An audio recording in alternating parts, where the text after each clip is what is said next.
Have you ever wondered who you are when no one is watching? What remains of you when the applause fades? Would you be capable of loving your own company for days? He who cannot live alone should stay far from the crowd, said someone who knew the abyss. But perhaps no one has gone as far down that path as Friedrich Nietzsche, who declared, "The greatness of man lies in being a broken bridge between the animal and the Superman." And Marcus Aurelius, the loneliest emperor in history, wrote night after night to himself, "Return to yourself. No refuge is more peaceful or less disturbing." All of us, yes, all of us, even those most surrounded by people, carry that emptiness that whispers in the silence. That's why being alone doesn't scare us. What truly scares us is being at peace with it, because peace with solitude reveals a strength no social mask can control.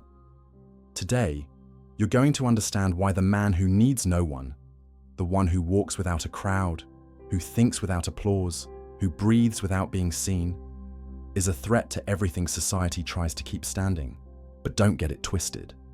This video is not an exaltation of misanthropy or a romantic call to solitude. It's an invitation, a slow immersion, like someone walking barefoot through the early hours of the morning among darkened lights and burning thoughts. When it ends, maybe you'll look differently at that empty cafe table no one has sat at. Maybe you'll realize that the man sitting alone is the only one truly awake. Picture the scene. A man sitting in silence in a park at sunset. He watches the leaves fall, hears the birds sing, feels the wind touching his skin. His phone is off. He's not waiting for any messages. He's not taking selfies. He's not faking happiness for anyone. He is there, present, whole, complete. And that to society is unsettling. We live in a world that labels this kind of man as dangerous, not because he's aggressive, but because he doesn't play the game of appearances, the theater of social media, the endless search for validation, likes, recognition, applause. He doesn't need any of that, and by not needing it, he reveals what many try to hide, the collective emotional dependence that holds everything up. Modern society was designed around the addiction to need. Advertising, politics, religion, economics. Everything revolves around the idea that you are incomplete, broken, lacking, and that only something external can complete you. Now imagine a man in the middle of all that who doesn't need anyone, a man who knows how to be enough for himself. He is a flaw in the system, an error in the code, a glitch in a world that demands conformity. Nietzsche saw this with chilling clarity. To him, the true individual is the one who has the courage to break away from the herd. The individual has always had to fight not to be oppressed by the tribe. If he tries, he will often be alone, and sometimes terrified. But that terror, that much-feared solitude, is the cradle of true freedom. Because only there, in the echoless silence, can a man hear his own essence. And Marcus Aurelius, ruling an empire, surrounded by flatterers, still wrote in his solitary nights, "It is within ourselves that we find the safest refuge." It's no coincidence he didn't trust the noise of the world. He understood the danger of depending on external approval. That's why he cultivated the habit of conversing with his own spirit. That's dangerous, because someone who truly knows themselves cannot be guided by just any light. But in the end, why does that self-sufficiency provoke so much discomfort?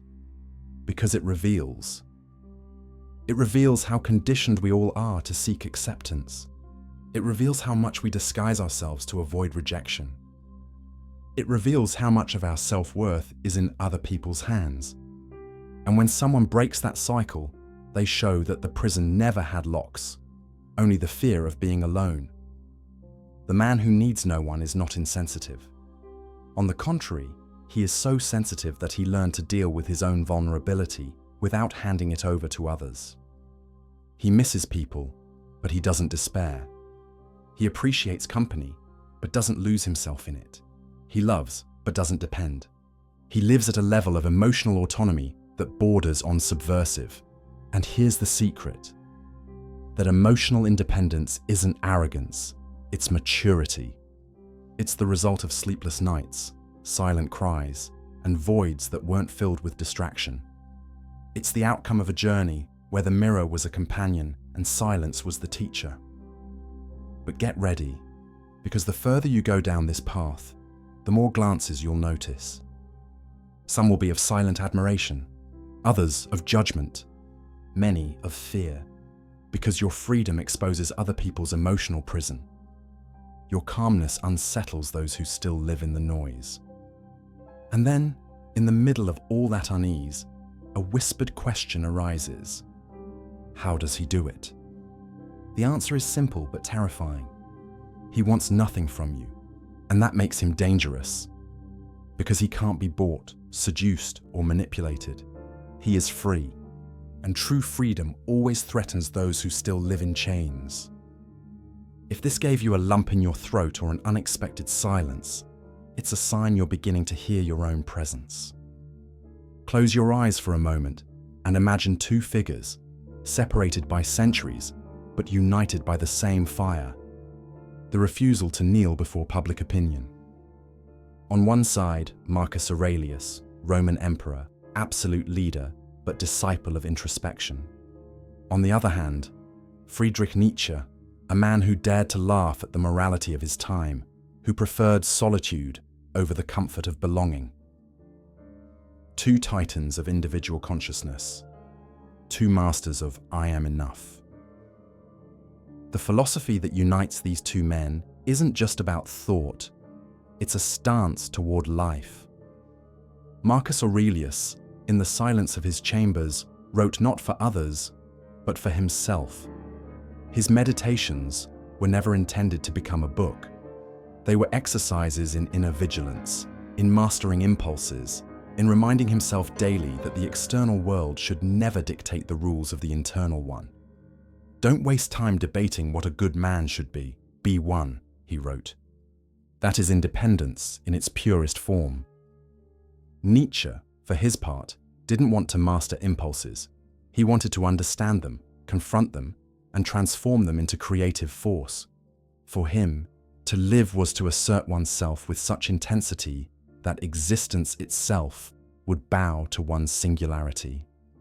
Become who you are, he said, like a whisper that tears at the soul. But for that, you need courage. Courage to let go of the crutches of belonging, the ready-made formulas, the inherited morality. Courage to stand naked before your own chaos. Both men knew, each in their own way, that true freedom can only be born when one stops depending on collective approval. Because society has a kind of morality that rewards obedience and punishes difference. And the independent man, the one who thinks for himself, decides for himself, chooses his own path, that man threatens the balance of that morality. Marcus Aurelius called this the discipline of desire, questioning what you truly need, what you desire for yourself, and what you desire because you were taught to. For him, it was a daily practice, because even an emperor is tempted by applause. Even a king can be a slave to vanity. But he chose the inner empire. Nietzsche went even deeper. He accused traditional morality of being a herd morality, a value system designed to tame, to flatten, to make everyone predictable. The true philosopher, for Nietzsche, is the one who destroys those cages and forges a new morality. Not for everyone, but for himself. A morality born from experience, from pain, from clarity, from the will to power. That's the kind of man who frightens, the one who creates his own values instead of repeating those of others. The philosophy of independence is not an intellectual luxury. It is a form of existential resistance. It is looking inward, recognizing your contradictions, your shadows, your most primal desires, and still not fleeing, not numbing, not outsourcing. It's about fully inhabiting yourself, And that's why a man who lives like that is looked at with suspicion, because he's not easily swayed. He doesn't bend. He can listen to everyone, but his compass is internal. And that's rare, because it's easier to drift with the current than to paddle against it. It's more comfortable to be accepted than to be authentic. It's more practical to believe what everyone else believes than to have to think for yourself. But that's the difference between living an inherited life and a chosen one. You feel it, don't you? That silent calling. That desire to strip away the opinions of others, to free yourself from the you must, the you should, and the everyone does it this way. That discomfort is the beginning of independence. It's the spark of free thought, and once it lights up, there's no going back. Get ready to enter an even more intimate and unstable territory, the inner universe of someone who, perhaps like you are discovering now, no longer wants to depend on anyone to feel complete. Have you ever been silent long enough to hear your own thoughts without filters? Not the programmed, routine, repetitive ones, but the real ones. The ones that emerge when the outside world falls silent and the only voice left is your own. Most people run from that moment, but the self-sufficient man, he lives in that space, and there he transforms. The mind of that man is like a dense, deep forest. From the outside, it seems calm, but inside, there's a universe in constant turmoil. He has cried in the dark. He has screamed without sound. He has faced his own demons at 3 a.m, not once, but dozens of times. And that's exactly why he's dangerous, because he doesn't hide from himself. Look, we live in an era where solitude is treated like an illness. If you say you prefer being alone, people ask if you're okay. If you turn off your phone for a day, they think you've lost your mind. But the self-sufficient man made peace with all that. And more than that, he made it his home. That's why he's not fooled by social games. He sees through the masks. He knows when a smile is fake, when a word is said for convenience, when a friendship is just a contract for mutual validation. He perceives everything, because before learning to read others, he learned to read himself. That kind of inner reading demands radical honesty. The self-sufficient man gives himself no reprieve. He asks, why do I want this? Is it desire or lack? Am I acting out of fear of rejection or out of loyalty to who I am? You can't ask those kinds of questions on the surface. You have to dive deep, and diving hurts, but it also heals. That's why he develops a strength that doesn't shout, that doesn't need to be displayed, that doesn't seek recognition. The silent strength of someone who knows their own limits and exactly how far they can go. He doesn't need to convince anyone. He has already convinced himself of who he is. That kind of mind is also hard to manipulate, because it doesn't react to praise with euphoria, nor to criticism with despair. The self-sufficient man has already told himself worse things than anything anyone else could say, and he has already forgiven things within himself that no one else knows. That makes him immune to emotional blackmail. He is complete even when he's broken, and when that man loves, he truly loves, because he doesn't love out of need. He loves by choice. He loves with the same freedom with which he could choose not to love. He enters a relationship with presence, not with emptiness. And that changes everything.